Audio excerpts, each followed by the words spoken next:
Livre des Proverbes, chapitre 21. Le cœur du roi est un courant d'eau dans la main de l'Éternel, il l'incline partout où il veut. Toutes les voies de l'homme sont droites à ses yeux, mais celui qui pèse les cœurs, c'est l'Éternel. La pratique de la justice et de l'équité, voilà ce que l'Éternel préfère au sacrifice. Des regards hautains et un cœur qui s'enfle, cette lampe des méchants, ce n'est que péché. Les projets de l'homme diligent ne mènent qu'à l'abondance, mais celui qui agit avec précipitation n'arrive qu'à la disette.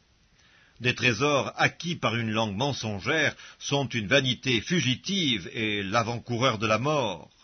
La violence des méchants les emporte parce qu'ils refusent de faire ce qui est juste.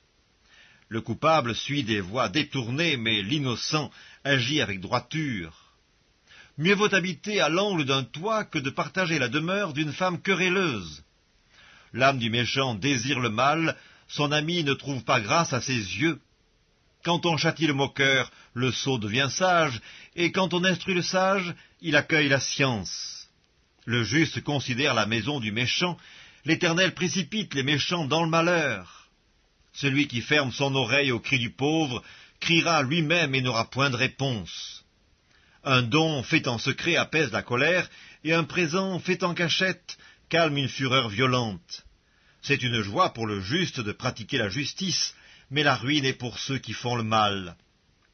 L'homme qui s'écarte du chemin de la sagesse reposera dans l'assemblée des morts. Celui qui aime la joie reste dans l'indigence, celui qui aime le vin et l'huile ne s'enrichit pas. Le méchant sert de rançon pour le juste, et le perfide pour les hommes droits. Mieux vaut d'habiter dans une terre déserte qu'avec une femme querelleuse et irritable. De précieux trésors et de l'huile sont dans la demeure du sage, mais l'homme insensé les engloutit. Celui qui poursuit la justice et la bonté trouve la vie, la justice et la gloire. Le sage monte dans la ville des héros, et il abat la force qui lui donnait de l'assurance.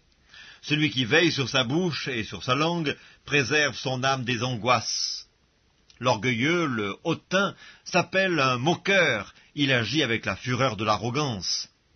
Les désirs du paresseux le tuent parce que ses mains refusent de travailler.